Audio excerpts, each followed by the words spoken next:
Ladies and gentlemen, our third matchup this evening is scheduled for 4 rounds in the lightweight division. Introducing first, boxing out of the blue corner to my left. He's wearing blue trunks with white trim and comes to us from Watertown, New York. Ladies and gentlemen, a warm welcome back to the Castleton to Javier, the Puerto Rican powerhouse, Torres.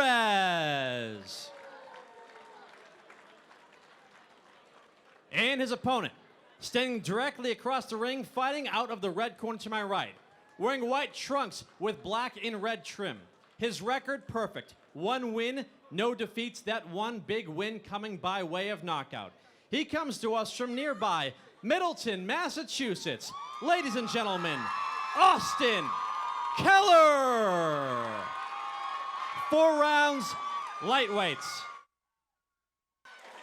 Well, guys, Austin Keller looks like he could be the next staunch Boston boxing promotion stud in the lightweight division. This is only my second time seeing him, but he seems like a real aggressive guy, real likable guy. We're going to see. He's going to meet a little bit of resistance. If I recall correctly, Javier Torres is who took Nicky Tejada the distance, right? Yeah, we'll see tonight what Austin Keller does with Javier. You know, that'll tell a lot.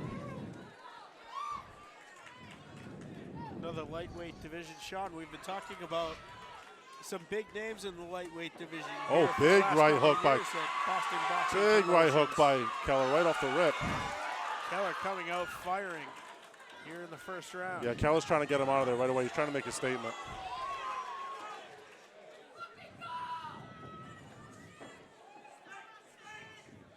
Good head movement by Keller. Yeah. Oh, big right hook by Torres from the switch stance. Back to orthodox now. Keller answering. Every punch with bad intentions behind it by Keller right now. Yeah, and I like the way Keller in that southpaw stance gets low and then comes up with that mean right hook. Yep. It's you know, normally southpaws are known for that straight left hand, but often that get low. Demetrius Andre actually does it real well. Get low in that sweeping right hook. You see that sometimes right from the right-handed southpaws. Yeah, you're right. Which I don't know if Keller is a natural southpaw or not. Yeah, that'd be interesting to find out. Good 3-2 by Keller. You see, oh. Oh, took nice. a big left hand right there. Oh, and Keller goes down. Just right on the button. And it's hard to, in a 4-round fight, guys, it's hard to come back from a 10-8, well, potential 10-8 round. I mean, like you're that. in there against a grizzled guy in Torres, like you said, Sean. He went the distance with Tejada. Like, this guy can fight. You can't be reckless. And Keller's eyes are all there, but his legs did a dance. I don't get that. Touching gloves after a knockdown. Yeah, that's ridiculous. This is Torres pro boxing. Torres might regret that later.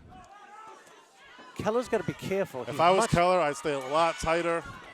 Well said, Aaron. I think that's what he needs to do. He's got a big advantage in hand speed, but the way he comes in, like being uber aggressive like that, he leaves himself wide open at times when he doesn't have to. Exactly, Sean. You see the way Javier is moving right now, looking a lot more comfortable in there, a lot more relaxed.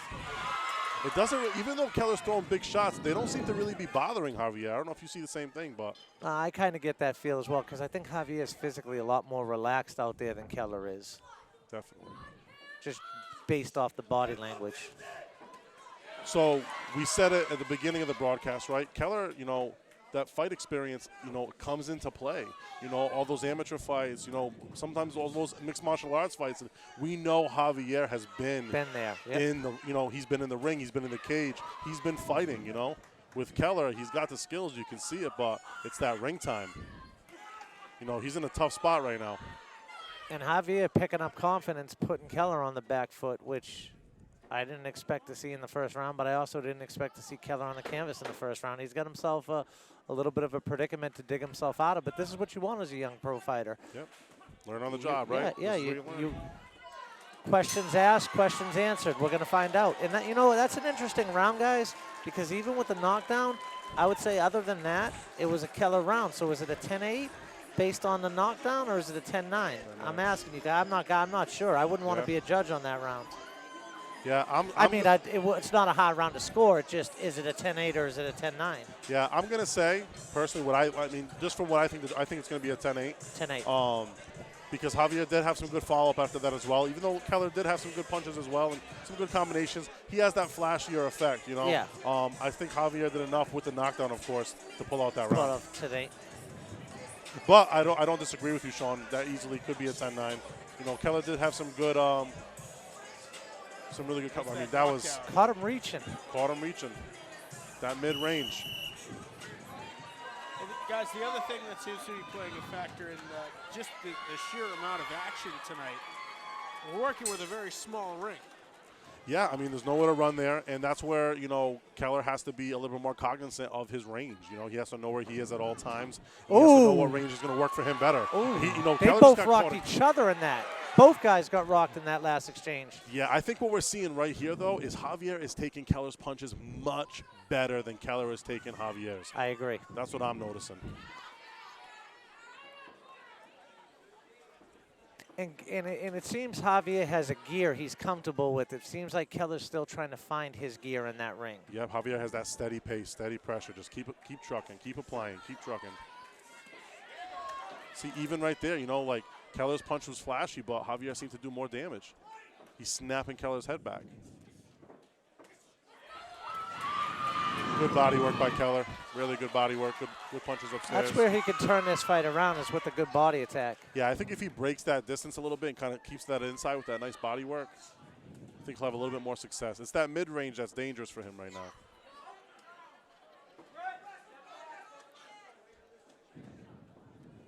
Tie up, referee Callis breaks it up. You know, Javier, even in his fight with Nicky Tejada, his body language just impressed me. A very relaxed guy in there. Almost too relaxed at times, but he's very relaxed. Nice pull counter by Javier. It's that combat sports experience. It's oozing out of him right now. Good I'd like defense. to see Keller take a little pop off his shots every now and again and just score points and get back into this fight. That's that big thing, right, Sean? You said it in the last fight with Dunn, like, you know, touch, bang, you know? I always call it play the symphony, yeah. Yeah. Oh, good body This is a shot. good round by Torres. That body shot, I'd say, was the best shot of the round. Again, Torres, steady pressure, picking his combinations, nice and relaxed in there. Good eyes. He's seeing everything that, even though Keller has some pretty good hand speed, you can see that Javier's, you know, he's handling them because he's seeing the punches. Keller's got the better hand speed, but Javier's got the better timing. Yep, 100%. Keller connecting with a couple of shots there. Nice left hand by Javier. Nice left hand. Big right hook by Javier. I mean, Javier is controlling this round, in my opinion. What do you say, Sean? Ooh, Another big certainly left after hand by that left Javier. hand. I mean, again, Keller has the flashier moments, but the narrative of the round is 100% Javier. Yeah. I think this is another Javier round, to answer your question, Aaron. It's like that Roy Jones Jr. effect. Roy just had those flashy, even when he fought Hawkins the first time. That was a close fight. People don't realize that. Keller Roy- just made something happen there with either a body shot or a head shot, though. Hard to tell, but right comes back Torres with that volume. Nice right hand by, you know, another thing that Javier is doing right now too, Sean, is he reminds me of one of my fighters, John Gruber. He's switching his stance constantly, and you get that with the MMA fighters. And one thing I noticed out of Javier, Aaron, is in the conventional stance, his best punch is the left hook to the body. But in the southpaw stance, it's the straight left hand to the head. Yeah. So he's giving Keller looks. a lot to think about. Exactly. That's This is hard a to fun time. fight. It's a fun, very fun fight. And this is, you know, I was probably the most excited for this fight on the card just because I knew it would be a test for Keller. And I know Javier comes to fight, but Javier's showing some good skills in there today. Unorthodox skills, but good skills at that. Yeah, he's smooth, and you're right. There is an unorthodox quality to him, but he's smooth. I like the way he goes about his business in there. And I like the passion that Keller fights with. Very much so. Couple You of can tell those he big wants it. shots to the chin that had an impact. Sean, what do you have for a score so far? I have it 2 rounds to nothing for Javier. Yeah, I have to lean in that direction. Obviously, Keller had moments in round 2, but I thought the narrative of the round was controlled by Javier. I have Javier up 2-0 as well. It's going to be very important for Keller to turn the tide right here and right now. He's got to make a stand right in this round. We just saw the way that Javier opened the round with a huge jab that put Keller back into the white corner. So another big left hand. You can tell these punches are landing with authority, but like you said a couple times already, Sean, Javier's very smooth with it, very relaxed. And This Nice is the body first shot. round that I've noticed Keller's balance doesn't look as good as it did in the early rounds. He's short, stocky guy. He's built strong, and he seemingly has really good balance. But right now, his balance earlier, a couple sequences early in the round, didn't seem his balance. His legs don't seem as under him as they did Agreed. in the first 2 rounds. He's just not taking the punches well. Even that left hand that he just threw, Javier rolled with it. Again, There's rolled that with it. counter left hand. Nice left hand by Javier. Another one. Keller looks a little hurt right now. A little hurt and a little tired. And probably a little frustrated. He gets countered every time he looks for something big. You know, it's a mental thing at this stage in your career. Sometimes, you know, you think you're going to go out there and get a guy out of there quickly, and then he's there in front of you still. Now here he is, conventional, guys. I'm going to predict he's going to finish with the left hook to the body at some stage in the conventional stance. Good straight right hand by Javier. Yeah, this is not only a physical hurdle, but a mental hurdle to get over for Austin now. But Austin will have these moments. This is just a fun fight, but he's got to be consistent with these moments. See, good left hand by Austin, but just like you said, Sean, he was unbalanced, and Javier was able to come with a big counter. And now Javier's teeing off on the ropes. I'm surprised he didn't go to the body with that left hook there, because when he's in the conventional stance, he has a good left hook to the body, puts it right under the elbow. Yeah, Javier's really impressing me tonight.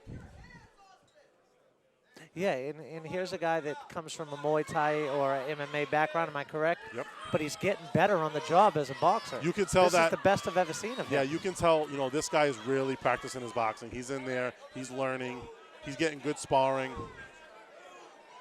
I mean, that right there, the way that Austin reacted to that, I mean, that could be a standing 8 right there. I mean, he looks hurt. Yeah, there's just something about his balance that I don't trust right now.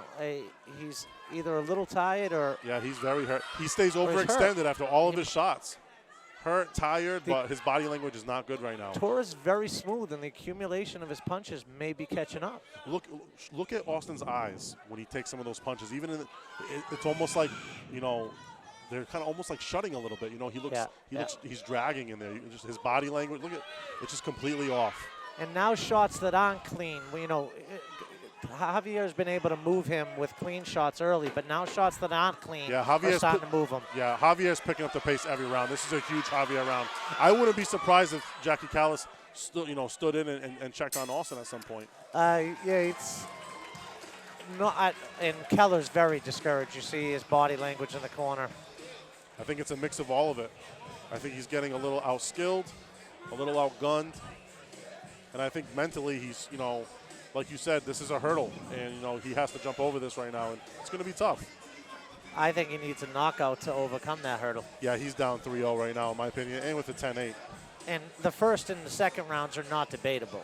Not at all. First and the third rounds are not debatable. The only round that I thought, and even there I thought was a Torres round, was the second. Yeah. But the first and third are not debatable. In my book, Keller needs a knockout going into this fourth round. Well, let's talk Much about agreed. a little bit of the fighting pedigree of Javier Torres.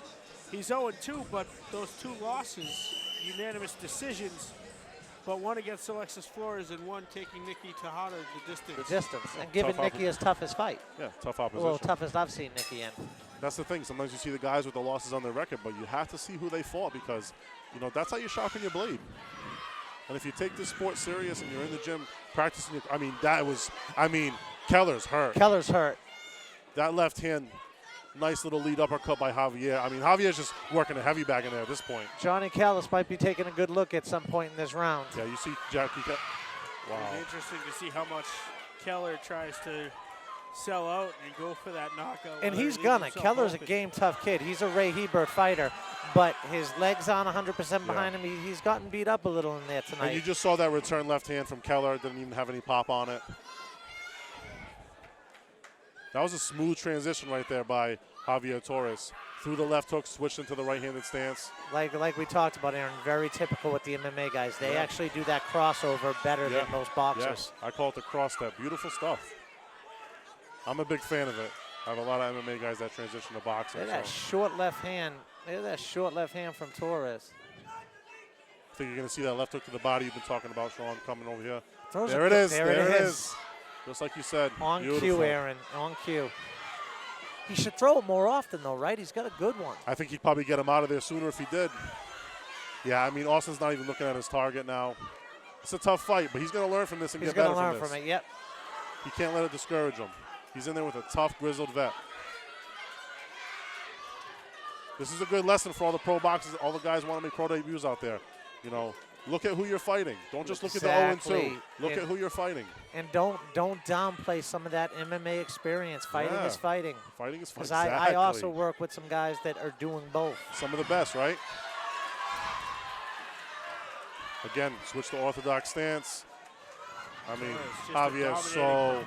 Javier's so relaxed in there right now. Beautiful right hand by Javier. Keller is as game as they come, though. He's Haverhill tough, but it's just No doubt not going about to be it. enough tonight. No doubt about it. There's that balance issue you were talking about earlier. Just overextending his punches, but at this point, you know, he's just trying to figure out how to get in there.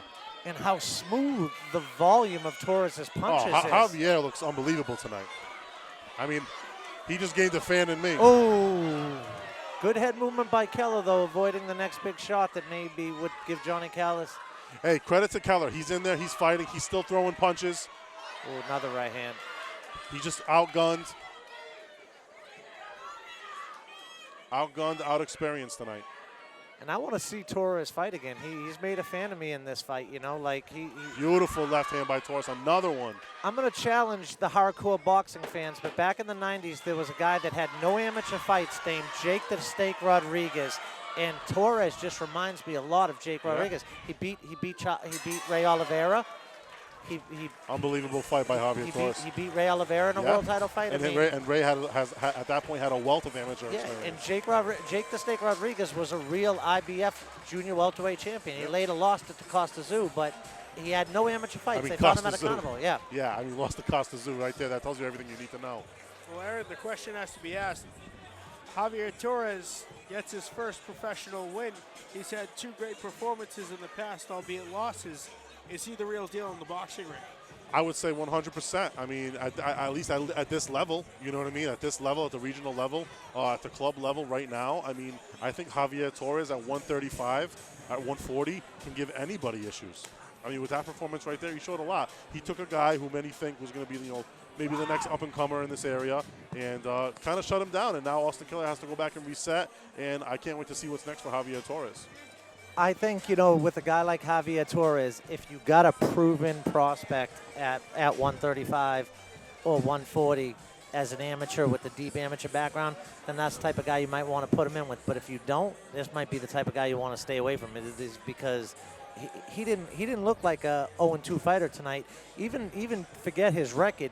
He didn't look like he had 2 professional fights tonight. He was very calm, very relaxed, good placement on his shots. I mean, Javier Torres has a lot to be proud of. And whoever's working with him from the Tejada fight to now, he has gotten better. Well, let's flip the script, Sean. Austin Keller gets his first professional loss. What lessons does he have to take from this? I think the big lesson is don't reach early. You know, Ray Hebert's a great coach at having guys set things up, and I'm sure that's what the game plan was. But Keller kind of got wild, and as the shorter man, you've got to be careful reaching because he got caught when he was reaching, the other guy was teaching, and that was the turning point of the fight. Couldn't agree more. But to answer your question, I think you just got to be careful reaching because that's what turned the fight in Torres' favor. And I think he's got to be a little smarter on how to disperse his energy over 4 rounds and then move it forward 6, 8, and 10. I just noticed, guys, Austin Keller, when he left the corner, is holding his left elbow, so could have been a little injury tonight, too. Well, we'll go up to Peter Zimbor for the official announcement. It's going down for real.